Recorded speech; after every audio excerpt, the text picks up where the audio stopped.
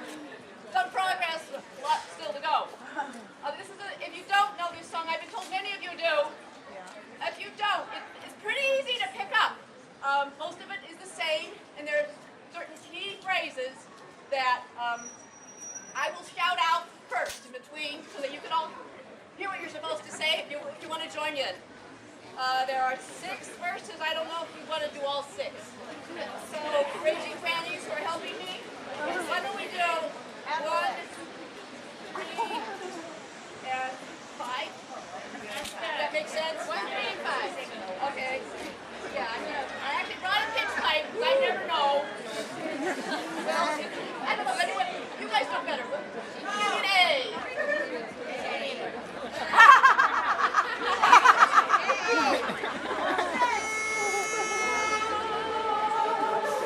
Okay, the first shout out is, we are a gentle, angry people. And then I'll just go through the... Okay, got it? All right. Let's do it. We...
organizations that I founded and directed, Heartworks and Queer Spirit.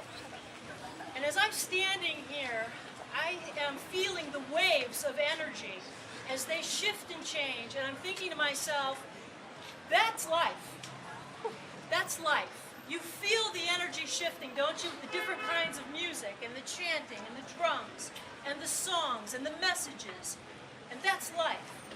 And as I have been experiencing life in the last couple of weeks, and the changes going on in California, and Arizona, and Florida in particular, you know, my partner and I just moved here from the West Coast. I'm a California native. I've been watching with particular personal interest how California is adjusting and evolving its relationship to same-sex marriages, just like you are. And I'm finding myself feeling kind of disappointed and even stunned and surprised. But I'm feeling all these waves of changing emotions. And that's what I want to talk to you about. I want to talk about the feelings because I really know that aside from or beyond the circumstances and the conditions and the events that come and go in our life, how we relate to those, the mental and emotional posture that we assume in relationship to those things, are the determining factor of whether we're happy or not, whether we feel at peace or not. So we're always dancing between the outer and the inner sense of reality. And I want, in any way that I'm able, to encourage us to maintain the feeling that we're feeling right now. Let's just check it inside.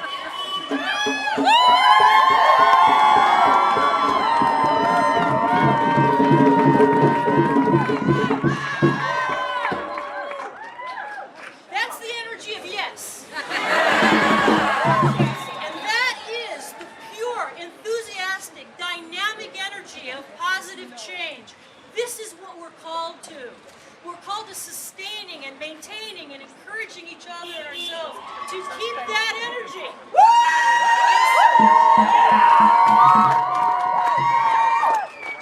In spite of any sense of disappointment, in spite of any sense of defeat.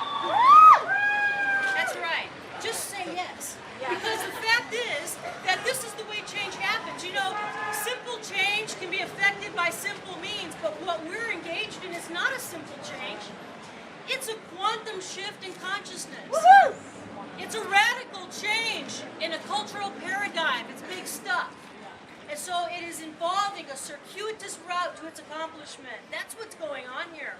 And so any obstacles, any challenges, we should expect and anticipate. In fact, we should appreciate them, because what they do is they offer us some course correction. You know, you would think you could get in a jet plane and go from Hartford to LA in a direct, clear line, but you don't.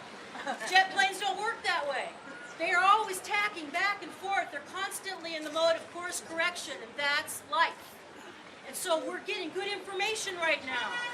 And it's encouraging us, and it's guiding us in how to continue to move forward.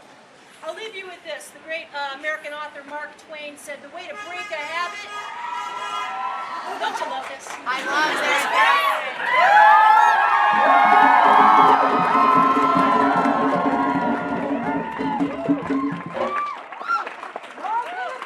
You are so beautiful. I have the best place right here, the vantage point, because I get to see you. I wish you could see you. I wish you could see you.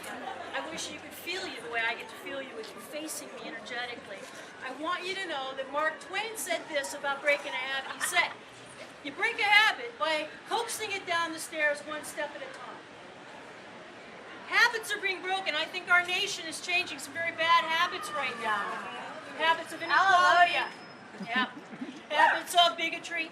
And you and I are there to coax it down. But I want to remind us that we got a big hit of evidence and proof that those habits are being broken on November 4th when we elected the first African American.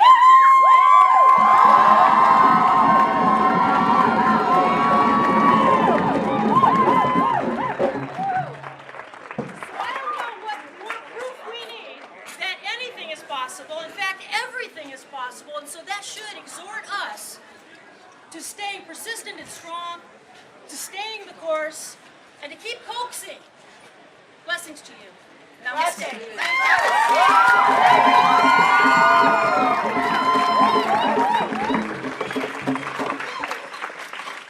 Now please welcome one of our very own Justice of the Peace, J.M.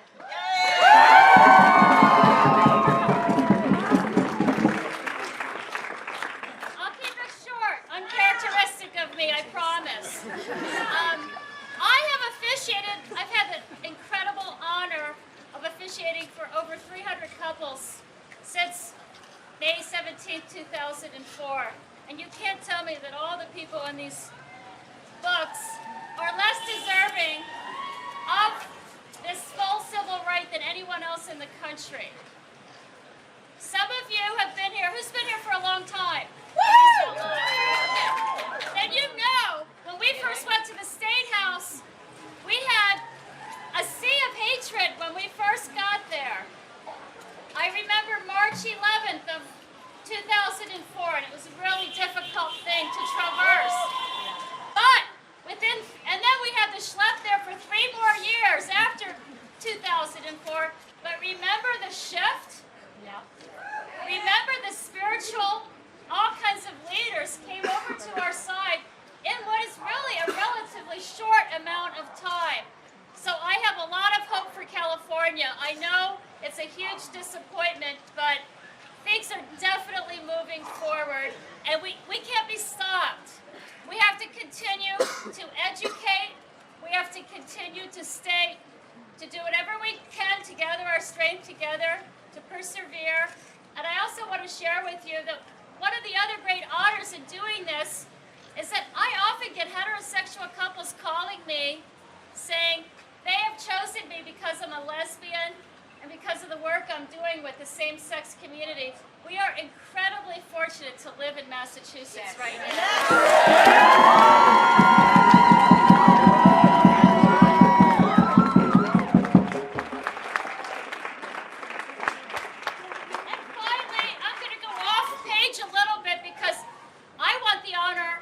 Introducing Jack Hornor, who's going to speak next, because he has been an incredible activist with mass equality amongst all kinds of other things as well. So leave it to Jack here.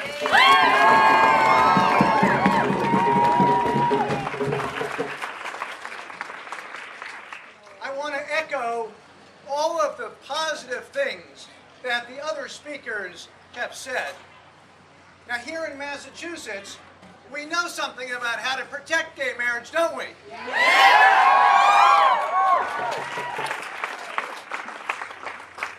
Here's one of the things that we learned.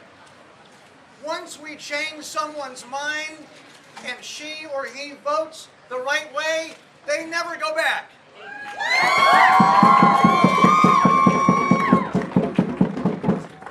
So although we had a defeat in California, 52 to 48%, that 48% will never drop. They're with us till we win.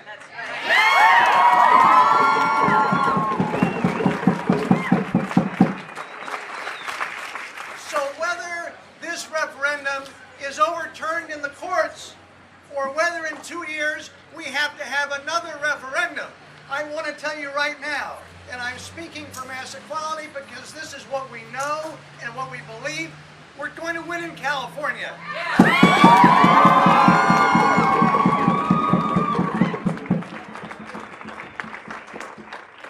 want to remind you, oh my God, there's my husband.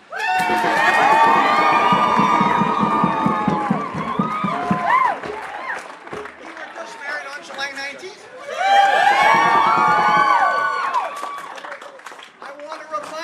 Of the 2 things that helped us win here in Massachusetts.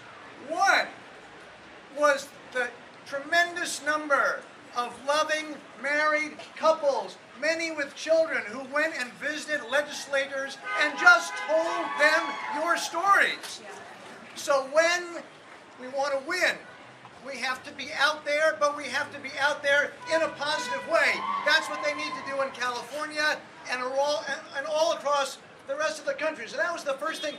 And the second thing was an enormous amount of real grassroots activity.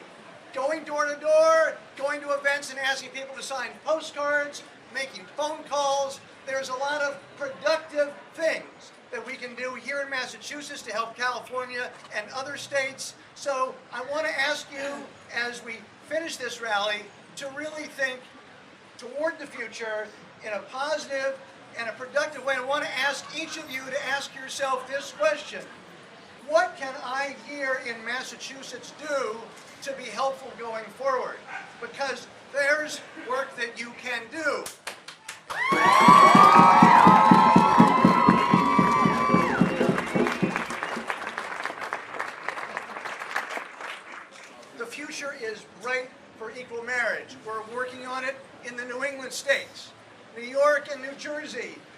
though they're moving even closer and closer.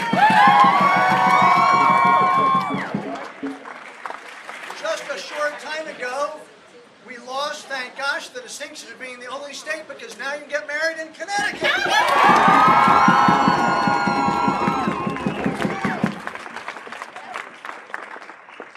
So the future for equal rights is bright. It's bright because of what has happened. It's bright because of what you can do in the future. And as you leave today, I hope you take that positive message and that question, what can I do in the future? Thank you very much. Echo the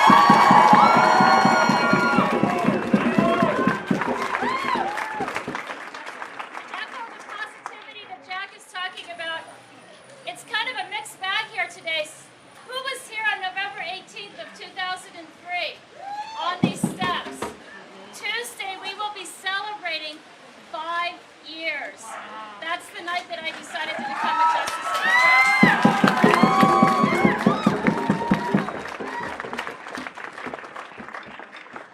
Okay, everybody, I want to close up this rally by saying thank you to each and every one of you for showing up for equality.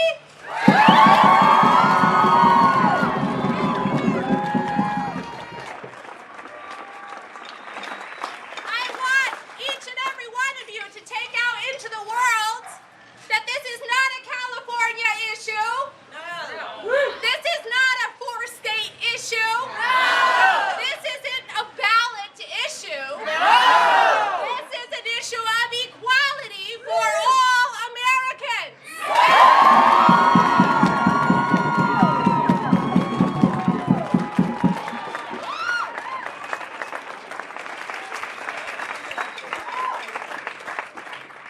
Like Barack Obama said, this is not going to be an easy road. It's not going to be short either. We're not going to be able to sit down and hope that our neighbors are going to recognize that we're human beings too. We have to show them. That's our job.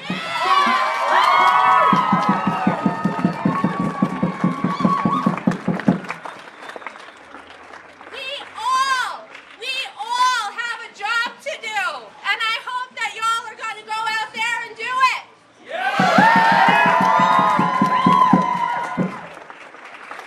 Some people are going to tell you that we can't do this.